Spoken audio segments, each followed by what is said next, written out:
Go through first just to get out of the way the injury report, and so maybe not having to go into questions about that initially.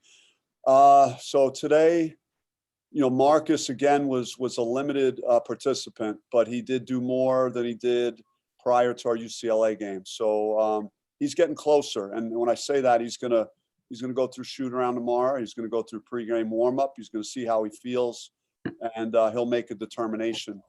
But certainly, as long as he doesn't have any unforeseen setbacks, I would anticipate him getting back soon. And he's needed, believe me. Just his shooting and his rebounding are exactly the piece in the puzzle that's missing for us right now. And as far as some other guys, Remy was pretty sore from the game on Saturday. He didn't do much today in practice. Jalen Graham had a migraine today. He was out. So we'll see how he feels. I'm hoping that, this is a temporary situation today and that, he feels better tomorrow. But he was not at practice today. Who else?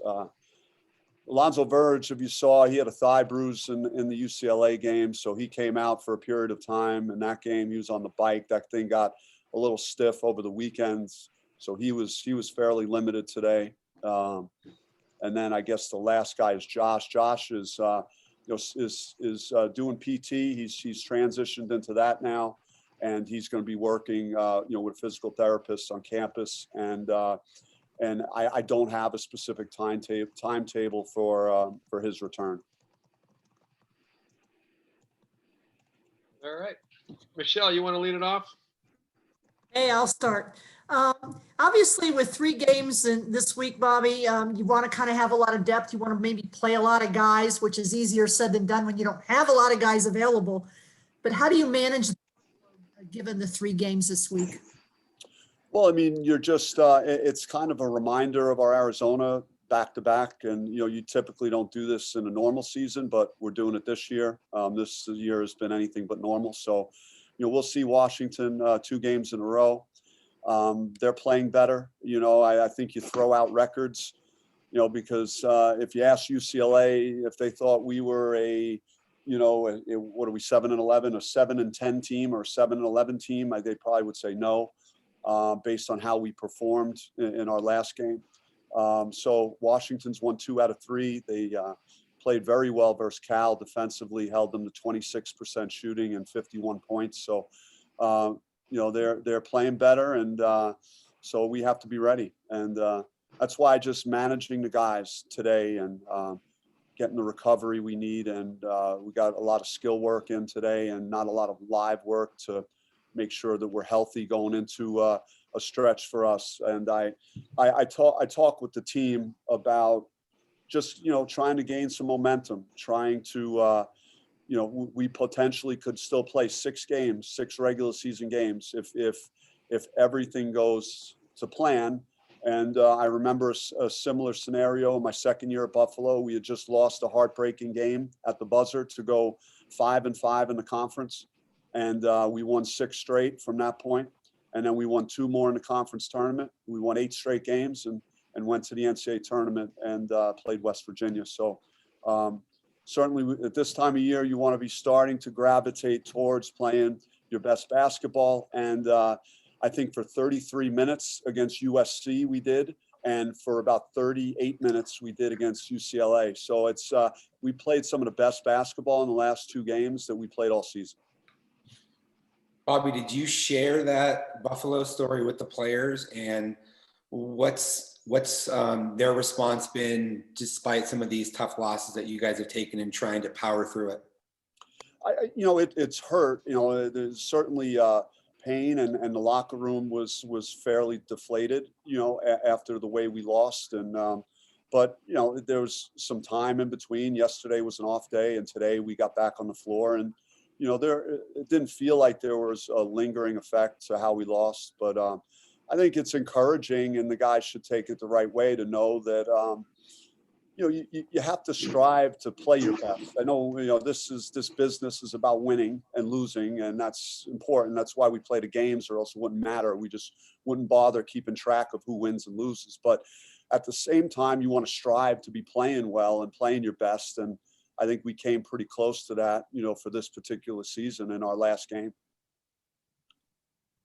Bobby, you mentioned Washington, and just based on your experience against their zone, how do you want to balance the type of possessions you want to have on offense and also the pressure you bring defensively to try and get ahead of the zone, especially if you might be short on guys? Yeah, I mean, the way we play, it makes sense for us if we could generate stops and turnovers and rebound the ball effectively. That we could, we try and get, and that's what we do anyway. We're looking to push tempo, and certainly their defense is unique, and you don't see it all the time.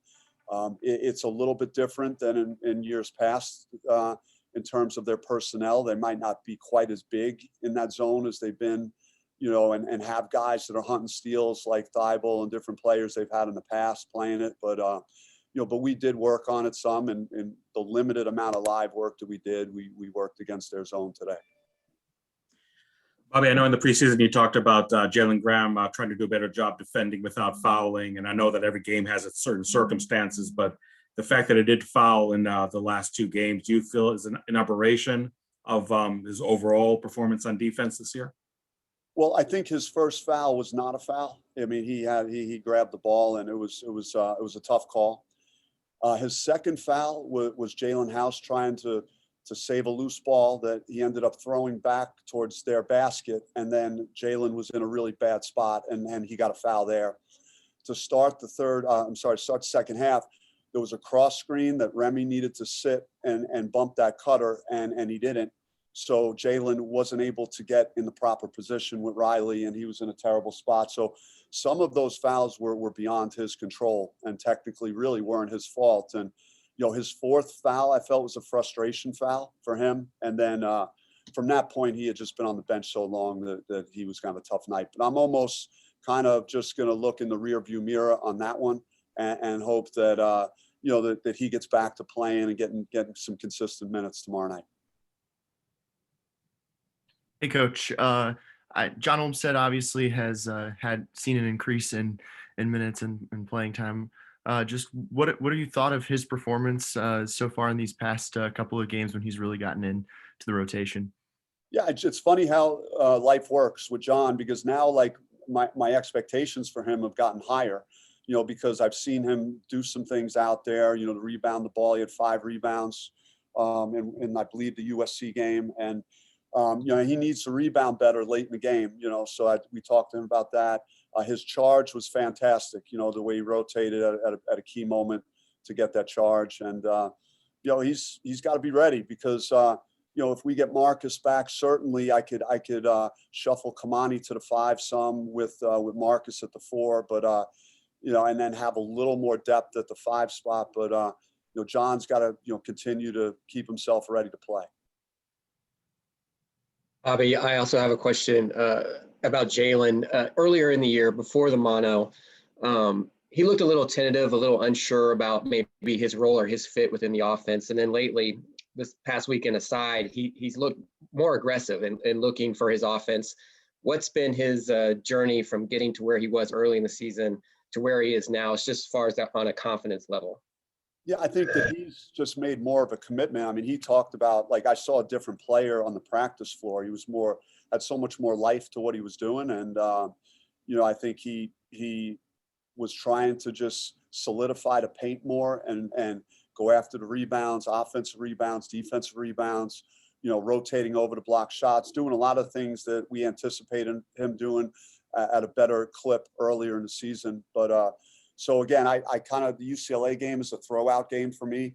I thought he did, a commendable job, the best he could against the Mobleys. There aren't 2 players, in college basketball like those 2 guys. So, Jalen's coming on. That's all I can say. Is just really, he's putting together a good second half of the year, and I'm happy because, we had a good talk about that, and he's responded very well. And just one thing about Josh is the expectation that he will have a chance to return this year, or is this something that might keep him out, for the rest of the season? I mean, his body is going to tell us, when he's ready. I'm certainly consulting with our medical staff, and he's again, he was in PT today, and he's not ready to return to the court as he as he feels he's ready, then certainly we'll reintegrate him back into what we're doing. But I think now we're at like 11 or 12 days since he's been on the floor since the Oregon game, and each day that you lose this late in the season, it's harder to come back and reintegrate yourself into what we're doing. Hey, Bobby, obviously Kamani has been so huge for you guys over the past couple of games. Where do you feel like he's improved most this year and throughout this season to get to the point where now he is ready to step up and be that key guy when you need him to?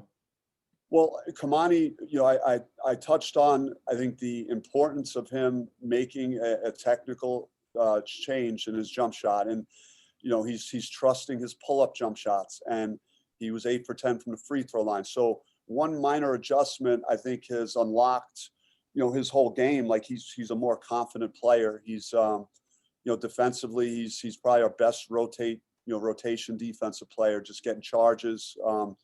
He rebounded the ball extremely well. He's moving without the ball. He's been a recipient. He's not a guy that really needs the ball in his hands. He can move without it. And then he's been finishing very well. So, it's a major success story for me to see him playing the way he's playing right now, because, he was really, I think, in his thoughts, thinking about his shot, and I'm just happy to see a kid that's a senior make this type of progress, when he was kind of down at one point this season. It's been a good story for us. Hey, Coach, just kind of going back on Jalen Graham, I feel like he's been a topic of discussion a lot, and there's been talks about him in foul trouble and stuff, but he clearly has talent. How good do you think Jalen Graham can be? Well, I mean, he's young and he's still developing. I mean, he's far from the finished product, and that's gonna depend on how badly he wants to get better. Not only these next few weeks of this season, but what could he add to his game in this off season? Last off season was tough. He didn't have one. So, what could he improve upon? Can he, could he get a jump shot out to the 3-point line? I mean, he took a 3 in our game, I believe against Oregon State a couple of games ago, and I've seen him shoot it in practice, and so I didn't have a major issue with him taking that shot. And so that would be his next challenge offensively, to continue to expand his game so that he's more versatile, could play inside, play outside, and we'll hope to work on that in the offseason. Yeah, Bobby, I just want to ask, how challenging has this been for you guys as a coaching staff with all the injuries and the distractions and so on, and canceling games? And I would imagine there's a trickle down effect where the guys that are out, feel helpless because they know they can help the team, but they can't be on the court. And the guys on the court are trying to do more than they normally do because they feel they have to, because they have certain guys out, and so on and so forth.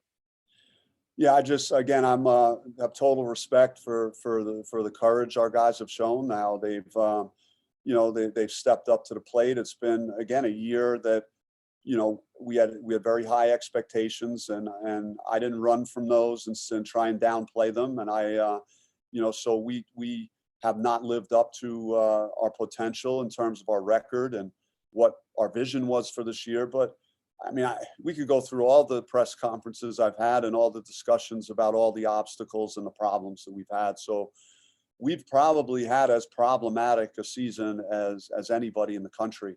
And but the guys are still battling. We saw the top of the food chain, and in LA in both of those games. I think we played very well, and want to continue to try and strive to play good basketball and try and gain some momentum here for when our season's on the line in Vegas.